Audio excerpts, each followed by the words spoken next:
Understanding those unspoken workplace norms many of us who are neurodivergent may not recognize or pick up on at work. Hi, I'm Brett, the Audi Boss. I am an autistic manager with ADHD. I've been in a leadership position for over 10 years, and I've had more than 10 years worth of leadership training and people managing. On this channel, I help with understanding ADHD and autism in the workplace. When I first started in the corporate workplace, there were a lot of things that I just didn't understand. Coming out of college, there were a lot of unspoken rules about different things, and particularly around communication that happened in the corporate workplace. Nobody pulled me aside to explain these things to me, and it took me many years to figure out a lot of these things.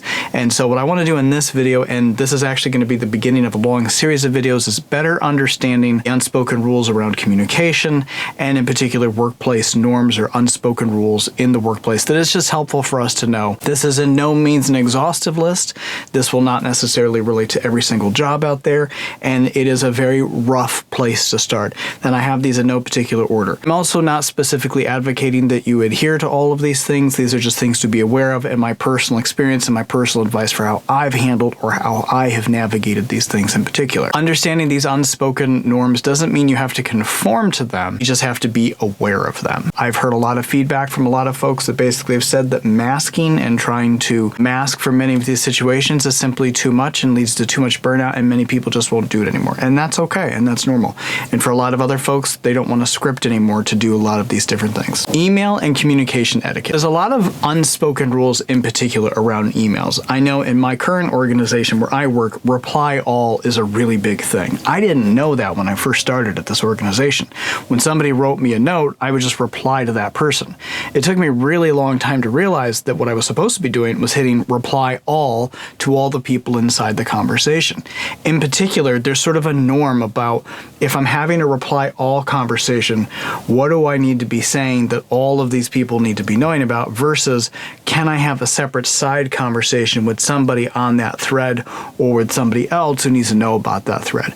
A lot of times what I'll do is if I need to have a one-on-one conversation or I need to take it offline, I'll just reply to that person in particular and say, hey, replying just to you, I want to have this part of the conversation with you, or I want you to know this particular thing before I take this thing to the wider group, or can we figure this thing out one-on-one before we take it to the wider group?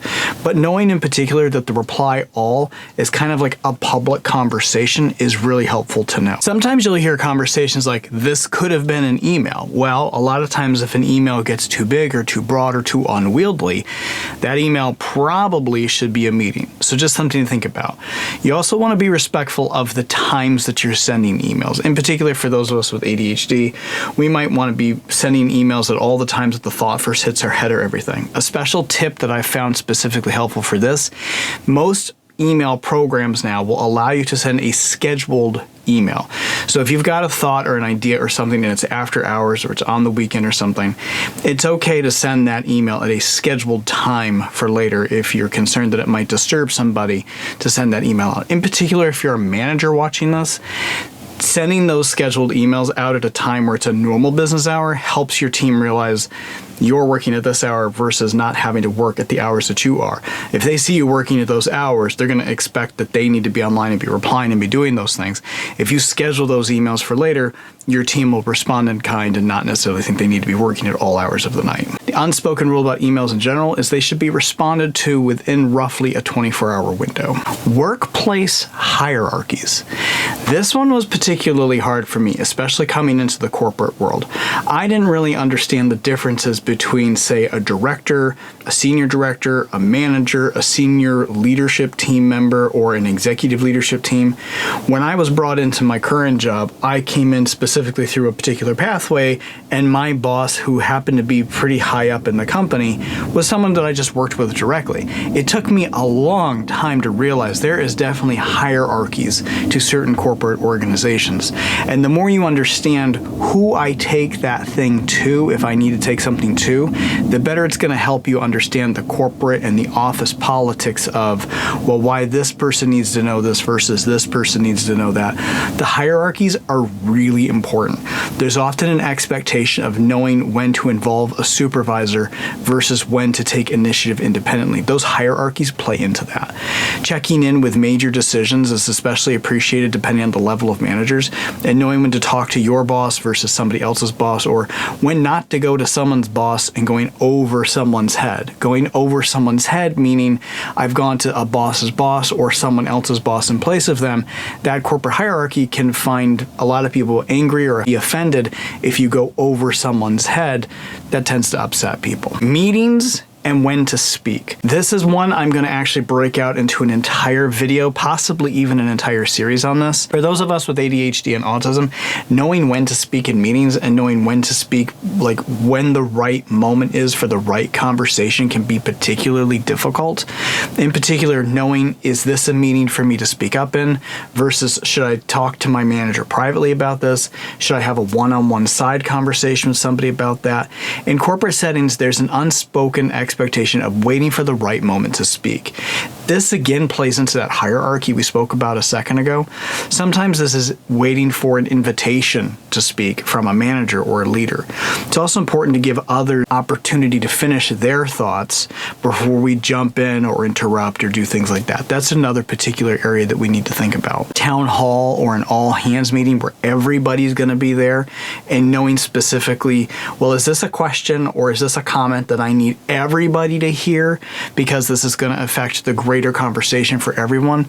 Or is this a specific question for me and my manager or more my team that I should maybe hang on to for a smaller group meeting or a smaller one-on-one meeting with my boss? Or is this something in particular that only impacts me and my role that I maybe only need to speak to maybe a colleague or a member?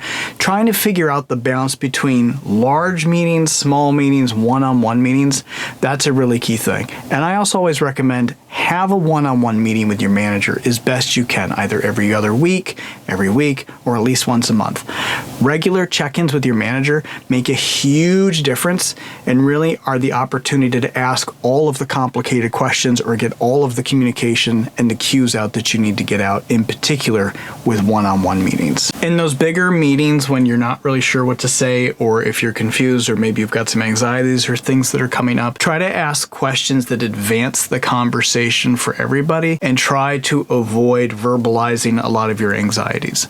Sometimes it's okay to sort of sit with those anxieties and maybe write them up and share them with your manager again later on, or specifically save those for your check-in with your boss. If you don't have a check-in with your boss, you can always ask for a check-in with your boss. But try to itemize those things out, maybe write them down first and think about them, about how you can get a little bit more concise with those things. Small talk and social interactions. Certainly this is one that I've struggled with a lot over the years, in particular knowing what is the correct way to approach the small talk or the social interactions. I'm particularly somebody who doesn't love being asked how my weekend was or what my plans are for the weekend or what I'm going to be doing.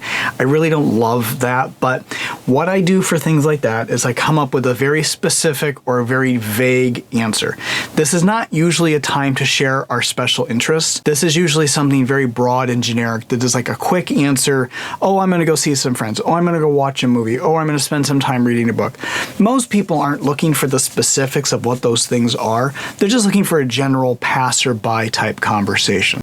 So don't feel you need to put a lot of investment into this. However, if you find that there's a nice connection with somebody and they're genuinely interested in that thing, go ahead and keep talking a little bit about it, but keep checking in with yourself and try to read the body language so you know if I've gone too far, if I've said too much, how much is right for this conversation, because it is a workplace conversation. So you want to make sure that you're not oversharing too much in small talk. Small talk might seem really unnecessary or unimportant, but it's a small thing to build relationships and connections with people. Small talk allows us to sort of have those little norms every day that help us connect to one another. It's a good way to build rapport with colleagues, and it's just a subtle part of being able to do networking without having to do big networking. I like to think of different things that I can always bring to small talk. Small amounts of things that I can talk about. For me, it's always my cat or my dog or something about my house or yard work. They're like a small list of things that are my go-tos for small talk if I need to have a story or a thought or something. And as I go through week by week, these are things that I sort of file in the back of my head to go, okay, that's a thing I can use for small talk. But these are meant to be brief, light conversations that are just touch points. If you're ever concerned about what to do in these moments, just ask questions. It's always good to ask people about themselves in sort of those social interactions or in those small talk moments. When we ask other people about themselves, it also gives us time to think. It gives us opportunities to process what we might need to say or what we might need to think, or it might cause somebody to say something that gives us something that we can positively respond to or something that we can work with. The perception around performance and productivity. This is a big one because a lot of times in the corporate workplace, we need to be our own self-advocate. We need to be seen. We need to be heard.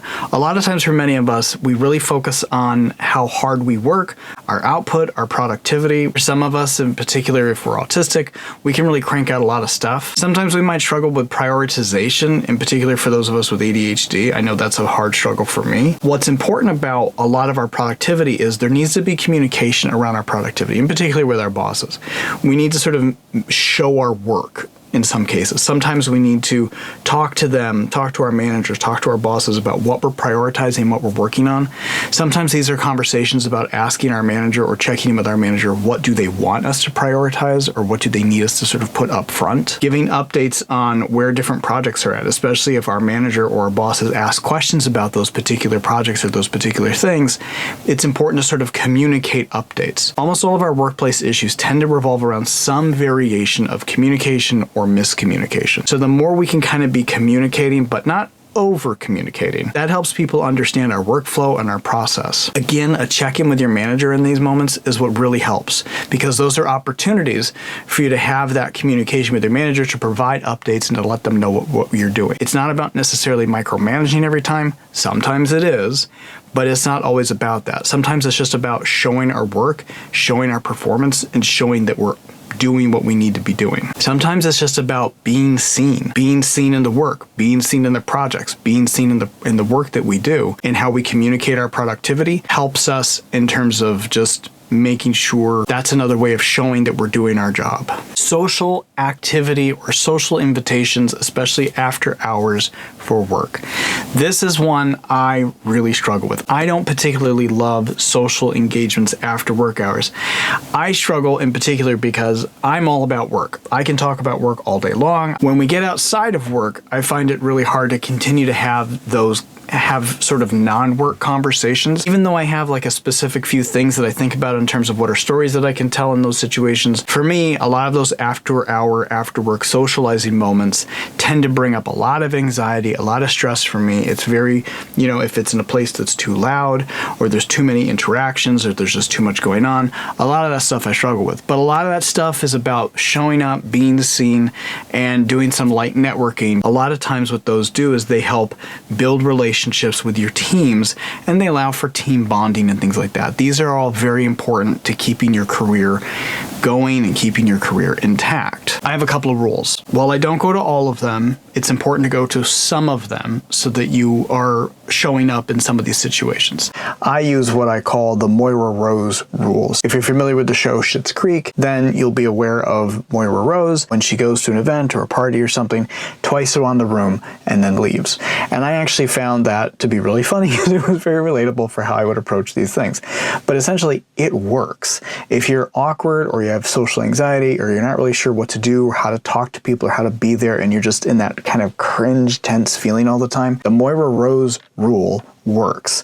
I go in, I go around the room twice, I stop and talk to people as I go, I make the first round, make my way back, and then go back around a second time, and by the time you're done with the second round, you have basically stayed a socially acceptable amount of time at the event, at the party, at the thing, and then it's okay to go. You've made an appearance, you've been social, you've been seen, you did the thing, you can then leave. Looking for a socially acceptable amount of time to be there, to be seen, and then go. Now, if you're having a good time and you're enjoying yourself and you're happy with the conversation, the people that you're meeting, by all means, stay, do the thing, enjoy yourself. If you're really like crawling out of your skin like I do at events like this, and you're struggling to find things to talk to people about, or, it's hard to listen, or there's sound, or there's overwhelm, or there's all the different things. There's all these factors at these social work events that sort of can just get in your head and just sort of like grow and sort of overwhelm or overstimulate or all these different things. If you've had your fill, do the twice around the room and then go. Okay, that's a very general, high-level, unspoken rules list that a lot of us with autism and ADHD need to know about things that are going on in the workplace, especially if you're new to the corporate world. Those are some things that are really helpful to be aware of when you're starting a new corporate job. This is a series I want to launch into where I'm going to get more in depth around some of these and more specific, more detailed topics. If there's a particular area that you'd like for me to go into, or a particular area that often confuses you, or you've got questions on, or there's something you would like to know more about, let me know in the comments. Or if you have suggestions of your own for things that you have found that work for unspoken rules, let us know in the comments so other people know that can help somebody else. I'm Brett, the Audi Boss. Again, if any of this has been helpful, or if any of the videos on my channel are helpful, please like and subscribe. It really helps the channel grow. Let me know your thoughts in the comments about each one of these, and if there are ones that I've missed or that you'd like another video on. Thanks for watching. Be sure to check out some of the other videos on the channel, and let me know if there's a topic that you'd like for me to do a longer video on. Thanks for watching.